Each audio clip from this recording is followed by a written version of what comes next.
Halo semuanya, balik lagi barengan sama gue Haidar Hamim tentunya di channel yang biasa aja tapi suatu saat nanti menjadi channel yang luar biasa. Amin ya robbal alamin. Gimana kabar lo semua cuy, dimanapun lo berada, semoga baik-baik saja ya.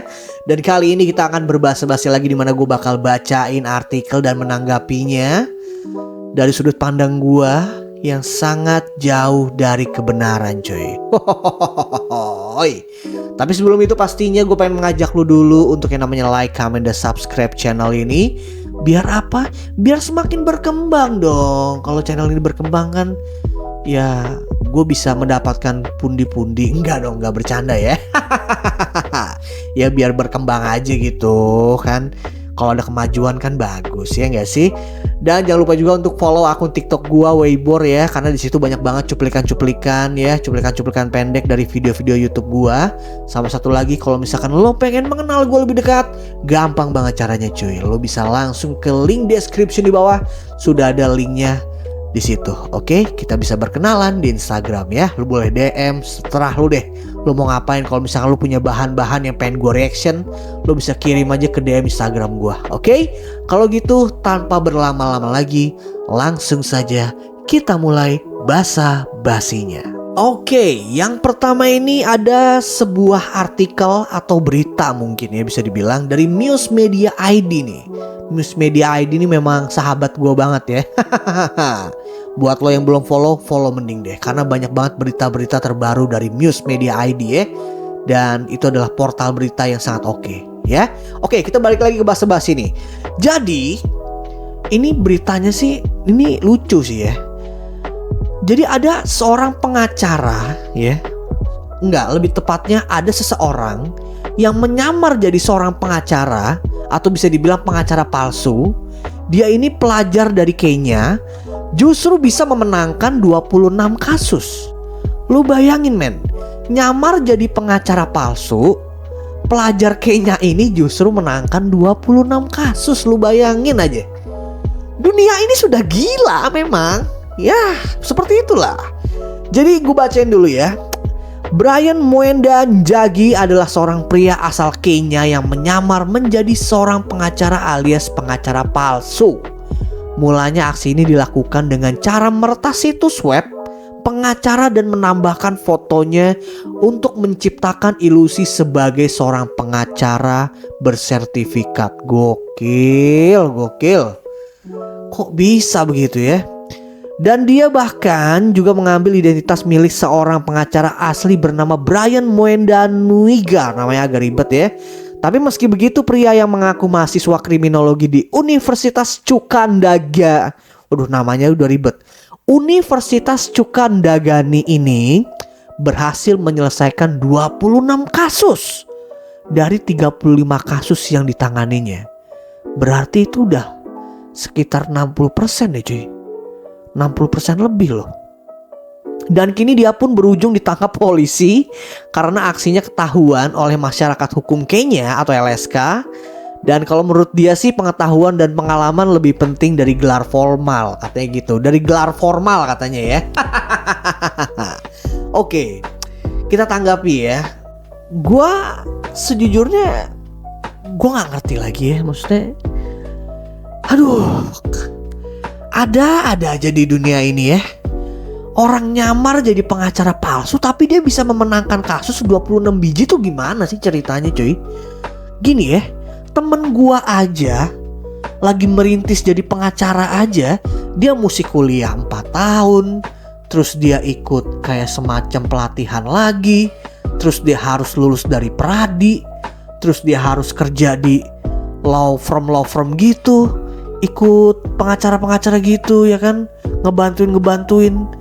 Tapi anak ini dengan gampangnya siapa namanya tadi nih, Brian Mwenda Njagi ini lulus aja belum mungkin ya, tapi dia sudah bisa menyamar dan dia bisa menyelesaikan 26 kasus. Gua nggak tahu kasus apa ya, apakah kasus yang ecek-ecek atau kasus yang berat, gua nggak tahu. Tapi yang anehnya adalah ketika dia di pengadilan, apa yang dia omongin gitu loh. Ketika dia membela kliennya tuh gimana caranya men. Padahal dia jadi lawyer aja belum, mungkin lulus SH aja belum gitu kan. Tapi sudah bisa menyelesaikan kasus gitu. Kalau gue jadi dia ya, gue sih nggak mau yang namanya bikin skripsi cuy. Gue tinggal bilang ke dosen gue, Pak, nih Pak, saya udah menyelesaikan 26 kasus. Jadi saya nggak perlu dong yang namanya bikin skripsi. Bapak lihat aja saya, betapa jagonya saya Pak. Saya belum lulus aja udah bisa menangani 26 kasus dari 35 kasus. Udah Pak, saya nggak usah skripsian. Kalau perlu Bapak yang saya wisuda. Ya kayak gitulah. Maksud gue kenapa bisa gitu loh. Dan gak ketahuan lagi. Tapi sayangnya dia memalsukan diri gitu. Pinter juga nih orang kayak gini ya.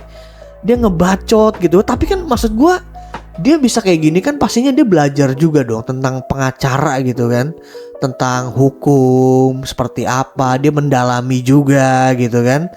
Ya ampun, ini kayaknya mungkin yang dia tangani tuh kasus-kasus cerek mungkin ya, kayak maling kancut, maling BH, kalau enggak maling ayam, kalau enggak kasus-kasus sabung ayam, kalau enggak kasus-kasus kayak apa namanya penyelundupan gas LPG palsu mungkin 3 kilo ya. Gua nggak tahu lah ya, cuman gue sih nggak ngerti lagi ya. Gue nggak tahu kalau gue jadi Hotman Paris gitu ya, ngelihat dia gimana, gue pasti bakalan tersinggung banget sih. Gue udah jadi pengacara kondang gitu kan, berpuluh-puluh tahun mengenyam pendidikan gitu kan, sampai gue harus keluar negeri gitu kan.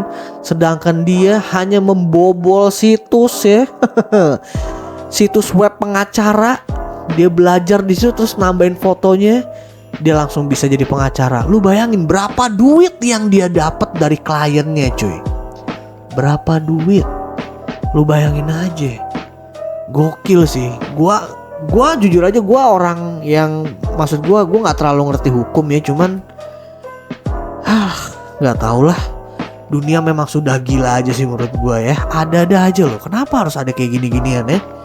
Gila, nyamar jadi pengacara palsu aja. Tapi aduh, gini loh. Maksud gue gimana caranya dia meyakinkan kliennya itu supaya yakin sama dia gitu. Pak, ayo Pak, sini saya bantuin deh, saya jadi kuasa hukum Anda deh. Anda kan lagi kena kasus kayak gini-gini nih.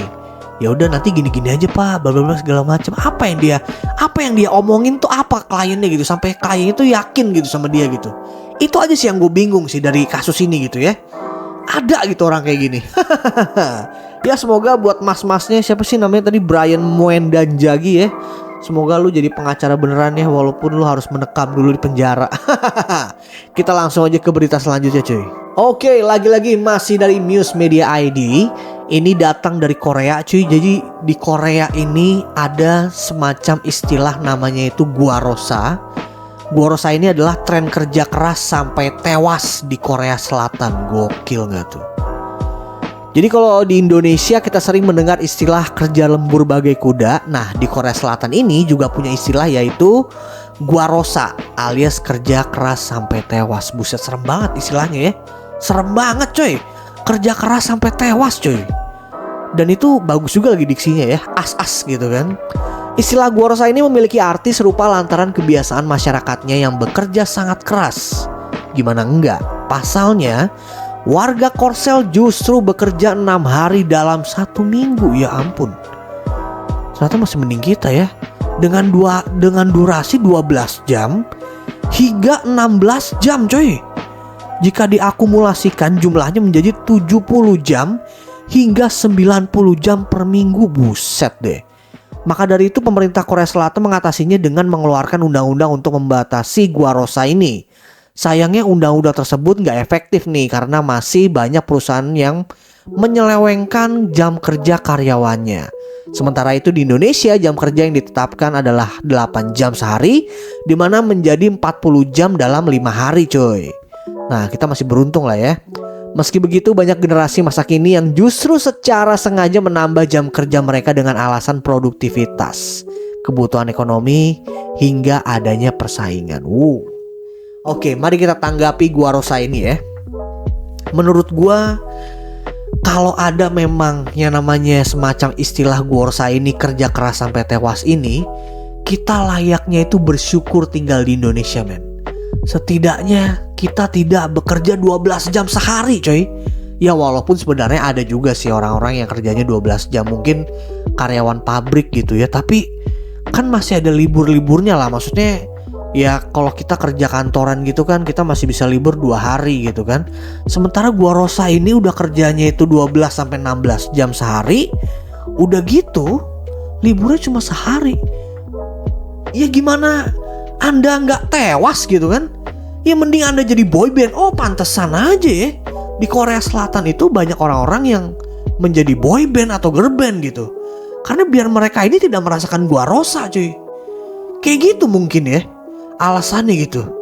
Dan menurut gue gila banget sih kalau lu kerja keras sampai tewas men. Aduh. Gini ya, sekeras-kerasnya lu bekerja coy, tetap aja men, perusahaan itu bakalan selalu punya pengganti lu. Sekalipun lu tewas, lu bakal diganti sama orang yang baru. Jadi menurut gue kerja tuh ya udahlah semampu lu aja. Kalau lu emang udah nggak mampu ya udah lu pulang, lu izin aja mending sama atasan lu, Pak, saya udah capek banget, badan saya meriang karena saya udah 2 hari nggak tidur nih gara-gara proyekan ini. Udah gitu aja deh, daripada lu jadi gua Rosa kayak gini mati kan. Karena menurut gua mati kebanyakan kerja tuh termasuknya kayaknya mati konyol ya. Kalau orang mati dalam keadaan terlalu banyak kerja gitu. Karena ya perusahaan itu kadang-kadang juga suka nyebelin sih menurut gua. Nggak ngertiin karyawannya gitu, nggak ngertiin kesejahteraan karyawannya gitu. Gua ngerti karyawan tuh butuh uang, butuh hidup gitu. Tapi ya kadang-kadang perusahaan tuh memanfaatkan karyawan-karyawan ini yang sedang butuh duit, atau mungkin karena butuh duit, mereka tuh jadi memeras sampai maksimal gitu. Bahkan dulu zamannya dulu gua kerja di salah satu perusahaan di Pulau Gadung, itu temen gua kerja tuh sampai nginep coy. Sampai jam 12 malam ngapain? Di kantor tuh ngapain, ngerjain apa sih? Ya oke lah lembur gitu kan. Tapi maksud gua kenapa bisa lembur? Apakah ada sesuatu yang deadline atau gimana? Kalau gua pribadi gua kadang-kadang suka berpikir kayak kalau misalkan lembur berarti ada sesuatu pekerjaan yang tidak efektif gitu dalam sistemnya gitu. Tidak efektif dan tidak efisien. Makanya kenapa bisa lembur gitu. Karena menurut gue efektivitas kerja dan juga efisiensi kerja tuh penting banget sih dalam pekerjaan gitu. Biar gak lembur gitu loh. Biar orang juga yang namanya karyawan gitu ya bisa yang namanya mendapatkan haknya gitu menurut gue. Biar gak kerja terus men. Kerja terus ya gila coy. Beneran deh.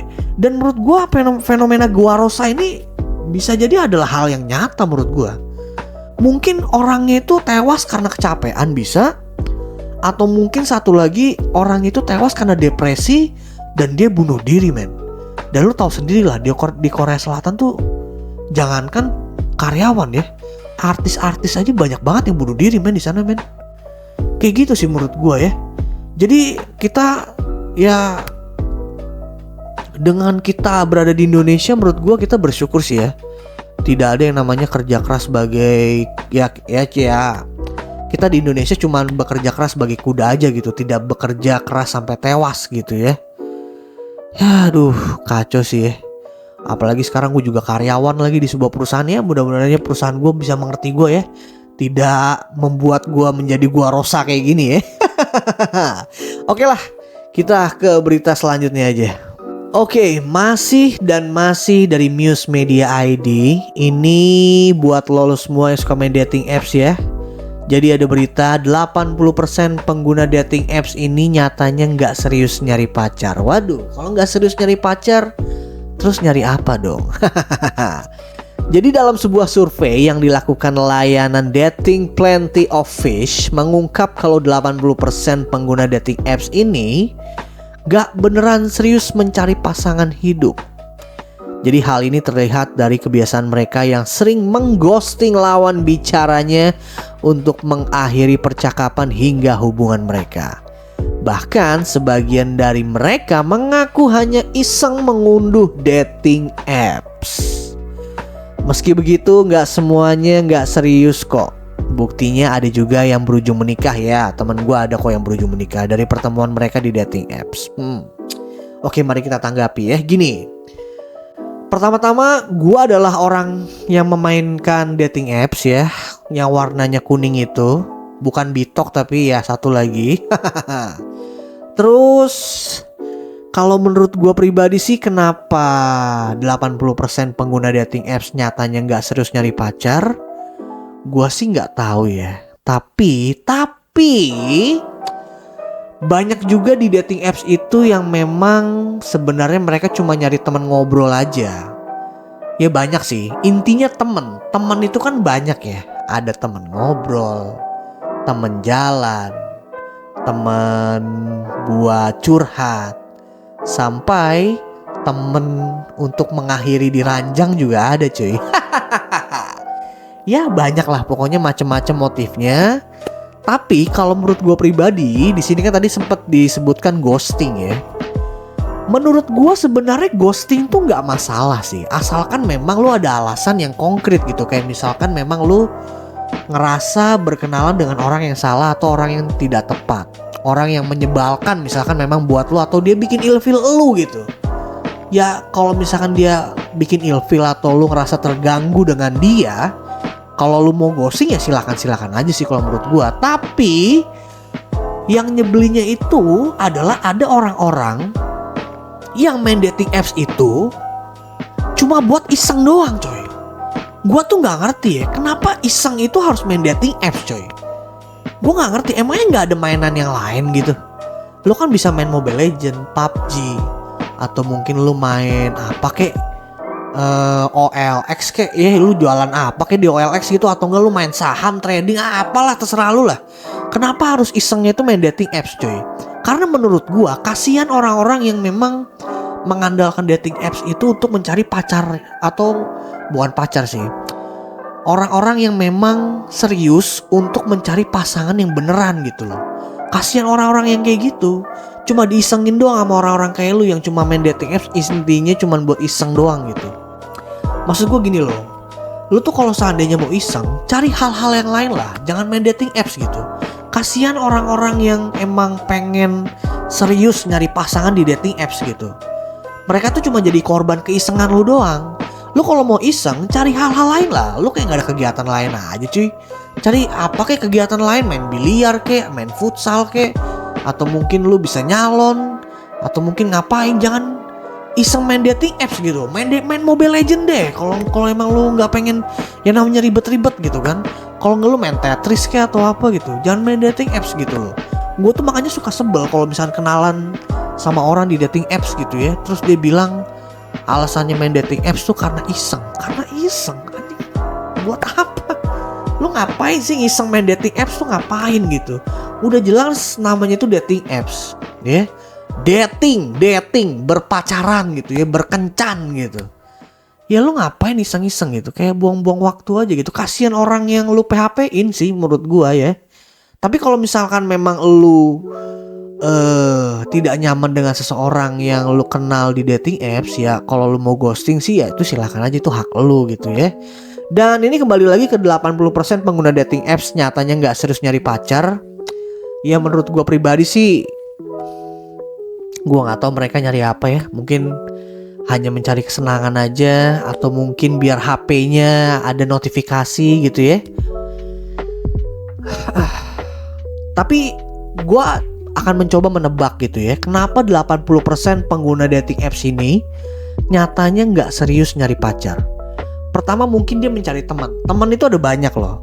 Ada teman ngobrol, teman main, teman diskusi mungkin, teman curhat, bahkan sampai teman yang bermanfaat alias FWB. Itu ada banget loh cuy.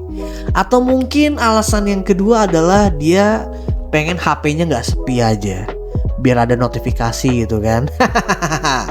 Tapi kayaknya menyedihkan banget ya kayak gitu ya. Dan yang ketiga alasannya itu adalah iseng. Gua tuh gak ngerti sih kalau sama orang yang main dating apps itu, dia itu alasannya iseng tuh ngapain. Oke lah, mungkin segitu aja dulu basa-basi gua kali ini ya. Jangan lupa like, comment, dan subscribe pastinya channel YouTube gua Weibor ya. Terus juga jangan lupa juga untuk yang namanya follow akun TikTok gua Weibor juga ya. Sama kalau misalkan lo pengen mengenal gue lebih dekat, lo bisa follow akun Instagram gua, linknya sudah ada di description di bawah. Oke? Segitu aja dulu, terima kasih banyak yang sudah pada nonton. Kita berjumpa lagi di video-video selanjutnya. Bye-bye.